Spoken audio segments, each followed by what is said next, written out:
Bismillahirrahmanirrahim.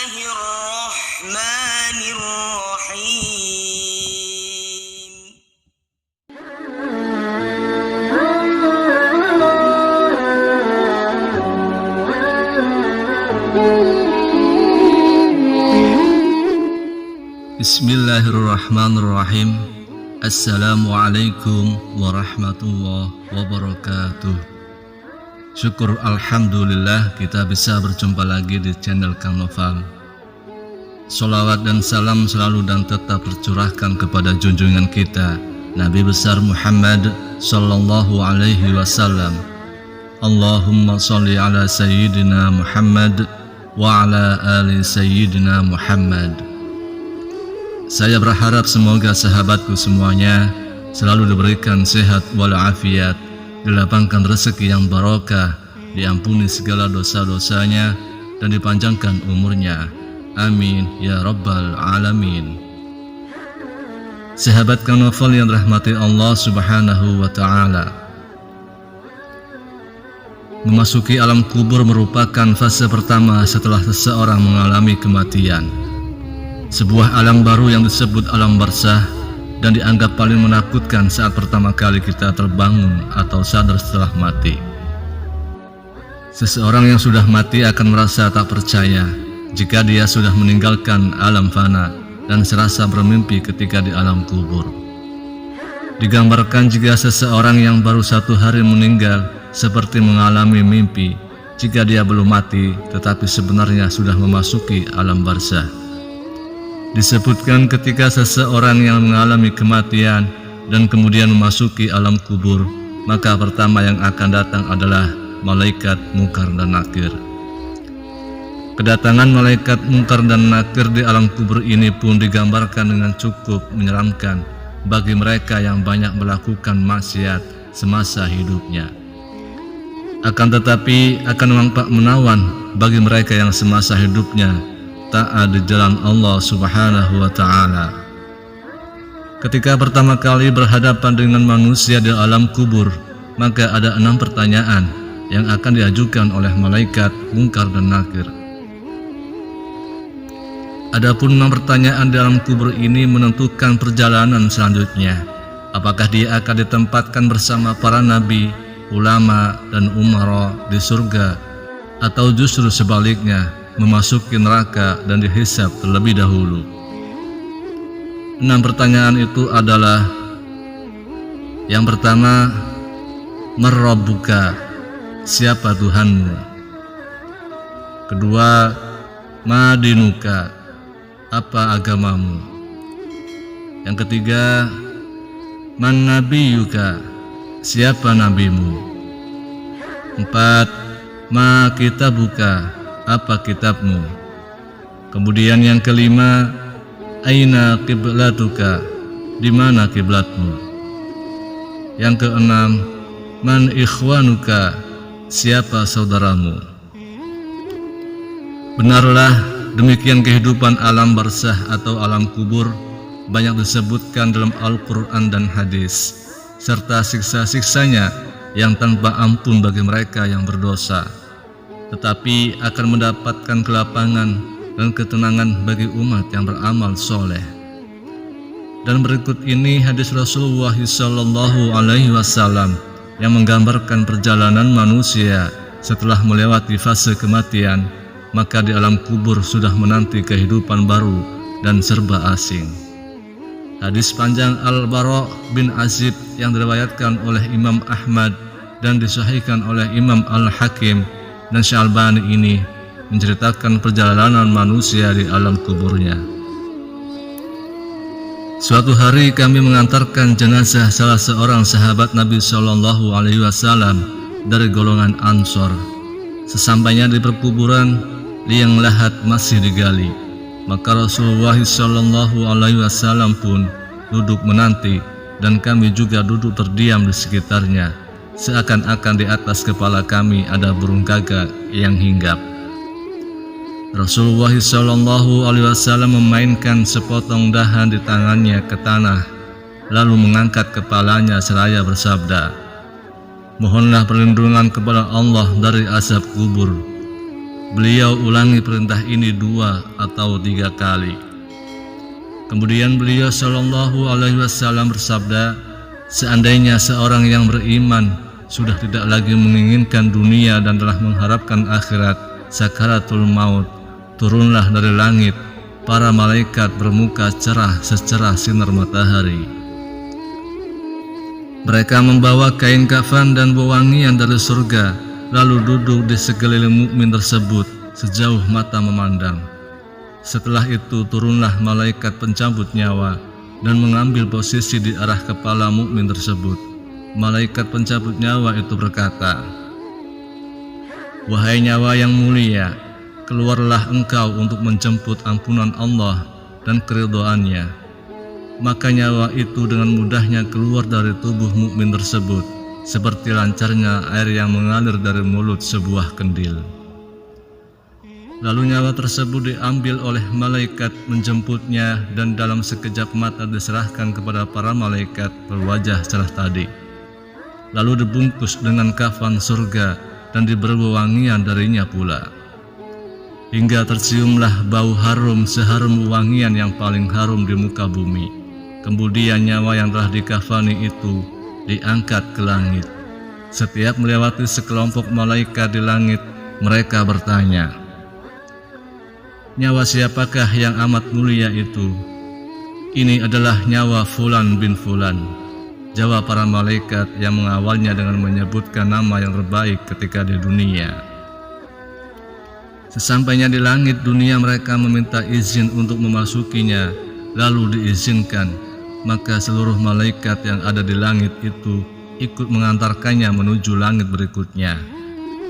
Hingga mereka sampai di langit ketujuh, di sanalah Allah berfirman, "Tulislah nama hambaku ini di dalam kitab Iliyin, lalu kembalikanlah ia ke jasadnya di bumi. Karena darinya lah aku ciptakan mereka para manusia, dan kepadanya lah aku akan kembalikan, serta darinya lah mereka akan kubangkitkan." Lalu nyawa tersebut dikembalikan ke jasadnya di dunia. Lantas datanglah 2 orang malaikat yang memerintahkannya untuk duduk. Mereka berdua bertanya, "Siapakah Rabbmu?" "Rabbku adalah Allah," jawabnya. Mereka berdua kembali bertanya, "Apakah agamamu?" "Agamaku Islam," sahutnya. Mereka berdua bertanya lagi, "Siapakah orang yang telah diutus untuk kalian?" "Beliau adalah Rasulullah Sallallahu Alaihi Wasallam," jawabnya. "Dari mana engkau tahu?" tanya mereka berdua. "Aku membaca Al-Quran, lalu aku mengimaninya dan mempercayainya." Tiba-tiba terdengarlah suara dari langit yang menyeru, "Jawaban hambaku benar." Maka hamparkanlah surga baginya, berilah dia pakaian darinya, lalu bukakanlah pintu ke arahnya. Maka menghembuslah angin segar dan harumnya surga memasuki kuburannya, lalu kuburannya diluaskan sepanjang mata memandang.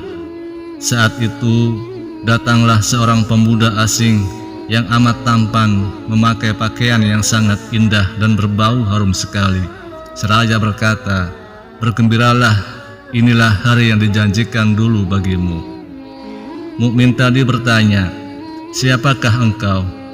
"Wajahmu menandakan kebaikan." "Aku adalah amal solehmu," jawabnya. Si mukmin tadi pun berkata, "Wahai Rabbku, segerakanlah datangnya hari kiamat, karena aku ingin bertemu dengan keluarga dan hartaku."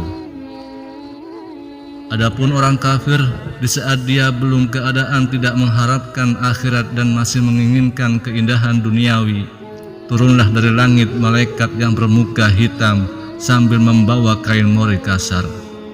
Lalu mereka duduk di sekelilingnya. Saat itu turunlah malaikat pencabut nyawa dan duduk di arah kepalanya seraya berkata, "Wahai nyawa yang hina, keluarlah dan jemputlah kemurkaan dan kemarahan Allah."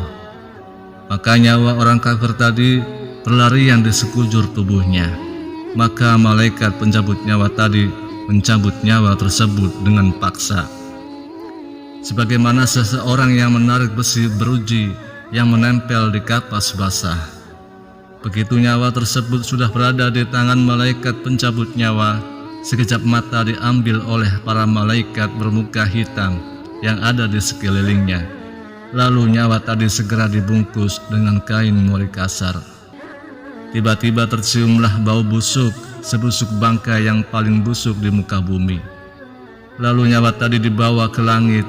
Setiap mereka melewati segerombolan malaikat, mereka selalu ditanya, "Nyawa siapakah yang amat hina ini?"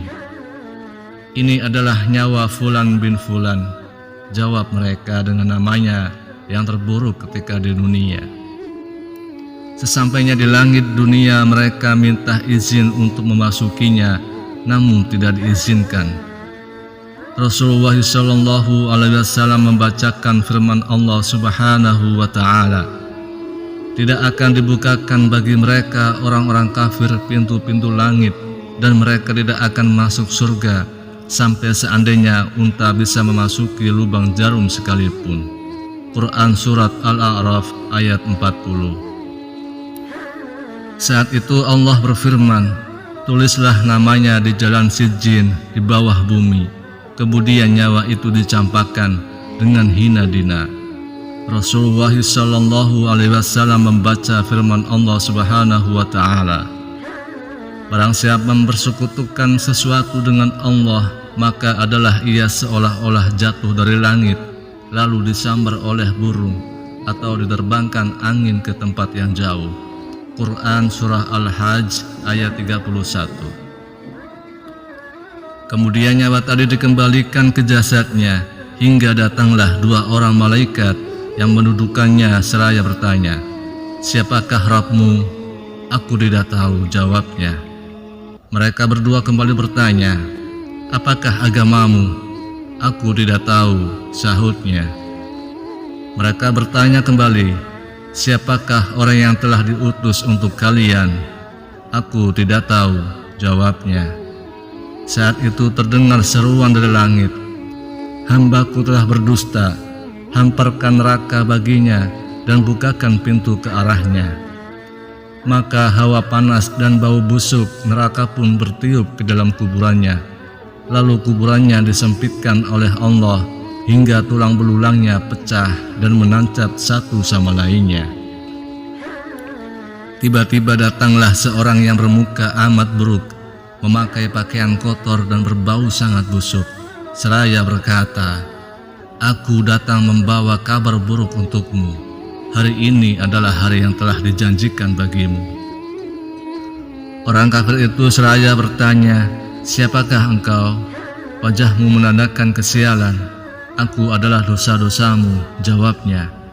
"Wahai Rabbku, janganlah engkau datangkan hari kiamat," seru orang kafir tadi.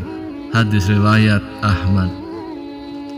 Sahabat Kanafal yang rahmati Allah, itulah gambaran bagaimana kondisi seseorang yang sudah berada di alam kubur. Semua akan ditentukan lewat amal dan perbuatannya semasa hidupnya di dunia. Tentunya hal ini menjadi pelajaran bagi kita semua agar menjalankan perintah Allah dan menjauhi larangannya. Lantas, bagaimana dan apa yang harus kita lakukan untuk menghadapi kematian? Maka perbanyaklah amal ibadah, bahkan agar terbebas dari siksa alam kubur dan bisa menjawab 6 pertanyaan itu. Selain menjaga semua perintah dan menjauhi larangan Allah, maka kita harus tetap memanjatkan doa. Berikut ini doa agar terlepas dari siksa alam kubur yang diajarkan oleh Rasulullah SAW. Allahumma inni a'udzubika min azabil qabri wa min azabin nar wa min fitnatil mahya wal mamati wa min fitnatil masihid dajjal. Ya Allah, aku berlindung kepadamu dari azab kubur, azab neraka, cobaan hidup dan mati, dan fitnah dajjal yang terhapus dari rahmat Allah. Amin ya rabbal alamin. Wallahu a'lam bishawab. Demikian yang bisa saya bagikan, semoga bermanfaat untuk kita semuanya. Amin ya rabbal alamin. Assalamualaikum warahmatullahi wabarakatuh. Thank you.